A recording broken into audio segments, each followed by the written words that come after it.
Assalamualaikum warahmatullahi wabarakatuh. Alhamdulillah, syukurillah, wala ilaha illallah, Allah Akbar. Ini udah hampir bulan 4, ya kan? Jadi ya bisa kita hitung ya, hitung hari ya.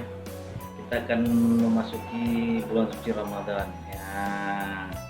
Jadi ya di bulan suci Ramadan itu kita harus memperbanyak amalan kita ya untuk dapat menghapus dosa-dosa kita dan menyucikan diri kita kembali ya. Ingin terus mengangkat topik-topik yang sederhana, karena saya yakin jika dengan yang sederhana yang bisa kita hadapi, kita lalui, insya Allah kedepannya lebih bagus. Yang berat-berat gitu ya bisa lebih bagus ya, insya Allah. Untuk kaum muslimin dan siapapun itu tentu pernah dengar lagu Opik ya, Opik ini judulnya Pewaris Surga. Nah, di sini di lagu itu kan ada 7 ya, ada 7 tanda-tanda ya dalam kehidupannya. 7 itu yang pertama yang itu yang beriman kepada Allah. Iman di hati, di mulut, dan di langkah. Enggak tanpa disengaja ya, begitu saya buka YouTube, kepingin saya mendengar lagu Opik. Nah itu ya, Opik yang berjudul Pewaris Surga. Itu jadi saya ingin coba bahas di sini di konten YouTube saya ya. Sebelumnya terima kasih ya untuk Ustadz Opik. Terima kasih banyak, lagu-lagunya sangat bermanfaat, inspirasinya untuk jadi inspirasi buat saya pribadi untuk mendekatkan lebih dekat dengan Allah. Di sini kan ada tertulis liriknya seperti ini. Mereka adalah pewaris surga, manusia yang disayangi Allah. Alangkah indah bila hati mengenangnya.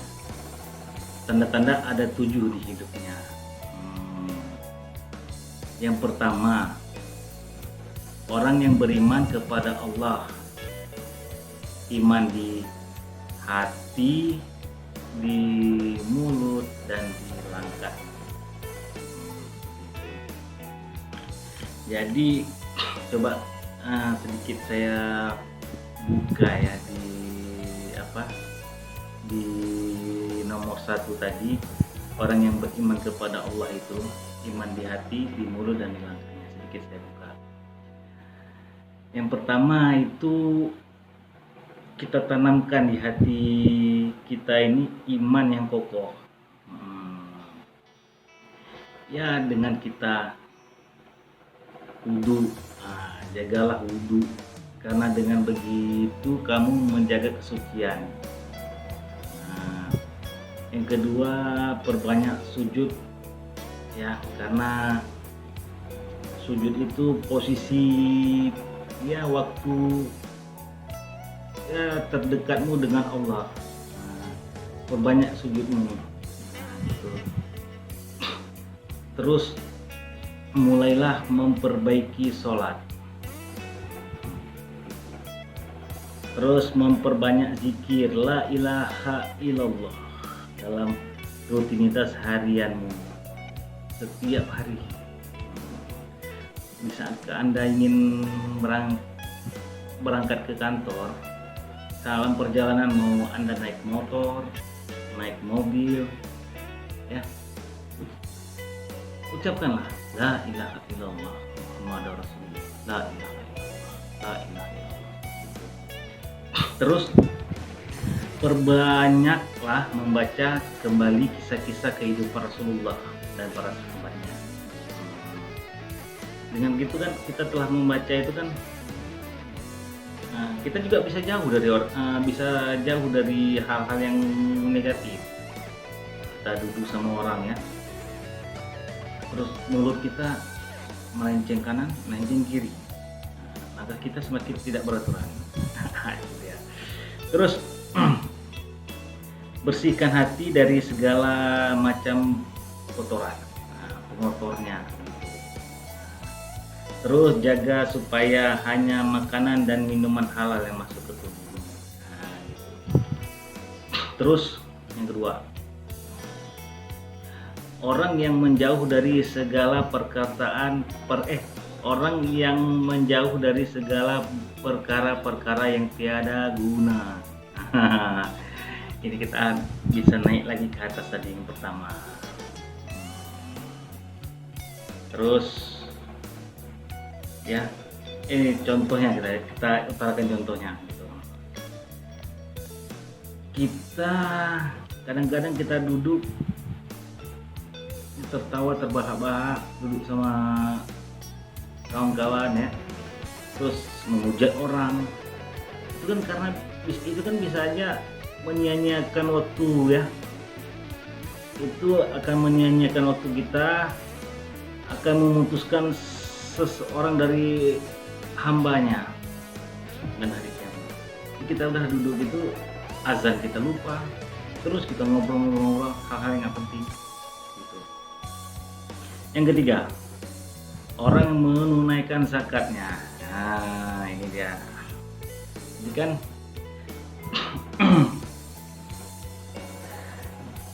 zakat, apalagi ini kita akan segera masuk dari bulan suci Ramadan. Ya zakat itu ya dianggap sebagai salah satu amalan yang berpahala paling besar, apabila dilakukan di bulan yang suci. Gitu. Itu tadi yang ketiga ya, menunaikan zakat. Ini ada sebuah hadis ya yang diriwayatkan oleh Ibnu Umar. Bismillahirrahmanirrahim.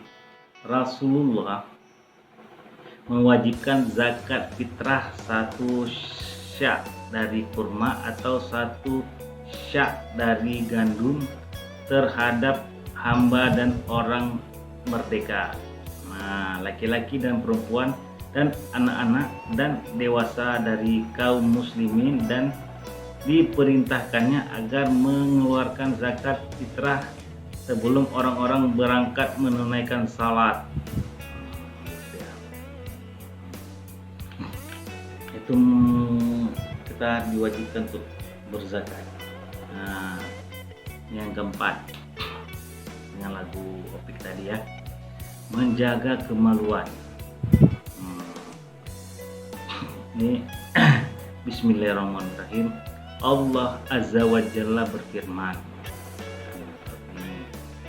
dan orang-orang yang menjaga kemaluannya kecuali terhadap istri-istri mereka atau budak yang mereka miliki, maka sesungguhnya mereka dalam hal ini tiada tercela. Barang siapa mencari yang di balik itu, maka mereka itu orang-orang yang melampaui batas. Quran surat Al-Mu'minun ayat ke-5 sampai ke-7.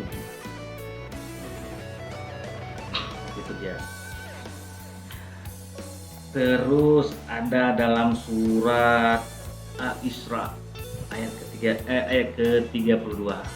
Nah, seperti ini ya. Bismillahirrahmanirrahim. Dan janganlah kalian mendekati zina, karena sesungguhnya zina itu merupakan perbuatan keji dan merupakan seburuk-buruk jalan dalam menyalurkan hasrat biologis.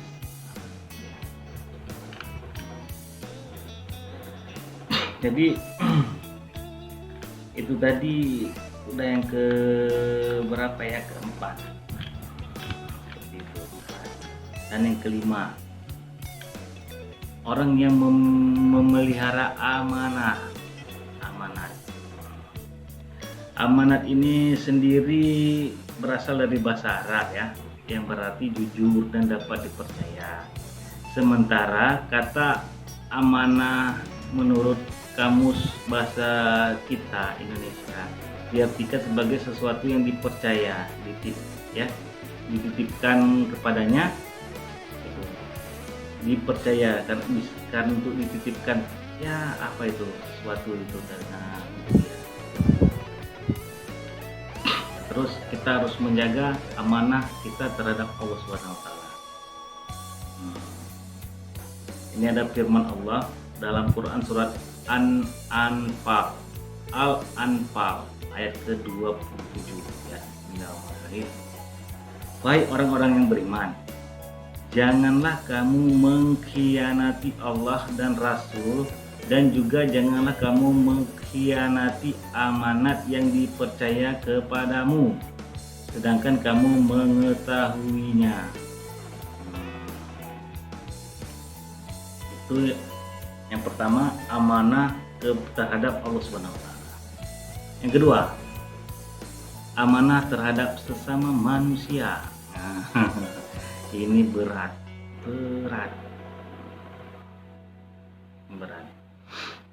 Ya, sangat berat. Berat kepada Allah, amanah kita terhadap Allah itu sangat berat. Jadi dalam Quran surat An-Nisa ayat ke-58 firman-Nya seperti ini ya, firman Allah Subhanahu wa taala.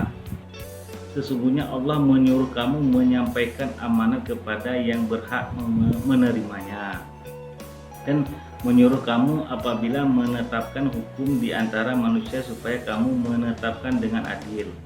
Sesungguhnya Allah memberi pengajaran yang sebaik-baiknya kepadamu. Sesungguhnya Allah adalah Maha mendengar lagi Maha melihat. Karena gini, amanah terhadap sesama manusia. Saya sampaikan amanah ya, pesan saya ini sama kawan saya, kamu jaga. Terus saya sampaikan amanah ini sama teman saya, tolong kamu sampaikan ini kepada si Polan.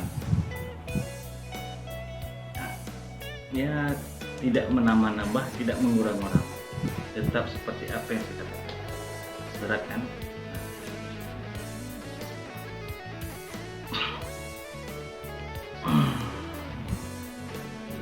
Terus next, orang penuhi janjinya. Nah, ini ada sebuah cerita. Dalam keadaan genting ya, Rasulullah bersikeras memenuhi janji dan amanat yang ada pada dirinya. Menjelang hijrah ke Madinah, ia masih menyempatkan diri untuk mengembalikan titipan uang dan perhiasan milik beberapa orang Mekah. Ia tak ingin barang-barang itu terbawa ke Madinah, walaupun belum jelas ia bisa atau tidak mengembalikannya. Gitu.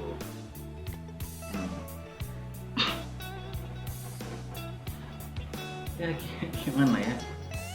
Berat. Penuhi janji kamu gini segera tepati tidak janji itu. Dan yang ketujuh, orang yang selalu menjaga waktu dan khusyuk setiap sholatnya. Jadi ini saya pribadi, saya ingin menjaga waktu. Ketika sudah dipanggil sama Allah, saya segerakan ke masjid kah atau di rumah kah gitu. Dan untuk khusyuk ya sepertinya belum dapat, tapi saya akan terus sholat dan menjaga waktunya. Hmm. Jadi kan dapat kita simpulkan, jika 77 tanda-tanda itu ada dalam diri kita, hadiahnya itu adalah surga Firdaus. Tempat kita akan kembali nanti, kita pada surga Firdaus.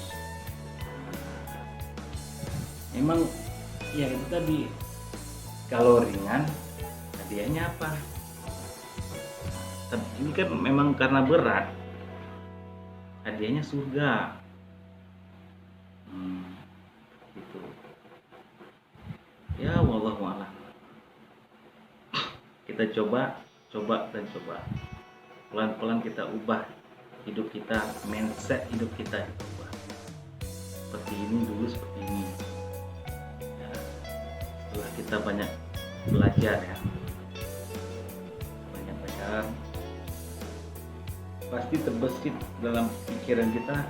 Nah ini sepertinya selama hidup saya tidak pernah melakukan yang ini. Kita rubah gitu. Ya sama-sama lah kita rubah, namanya kita manusia kan, banyak salahnya. Oke. Ya demikian yang bisa saya sampaikan. Lebih dan kurang saya mohon maaf ya. Untuk lebih jelasnya kalian putar dari awal sampai habis, atau ya kalian ulang-ulang lah seperti itu sehingga bisa dipahami. Karena menjadi pewaris surga itu ada 7 tanda-tanda dalam hidupnya ya. Dan saya juga berterima kasih kepada Opik ya terhadap lagu dia ini yang menjadi inspirasi untuk tayangan ini, dan juga menginspirasi buat hidup saya ke depan. Terima kasih banyak ya. Saya akhiri, wabillahi taufiq wal hidayah. Assalamualaikum warahmatullahi wabarakatuh.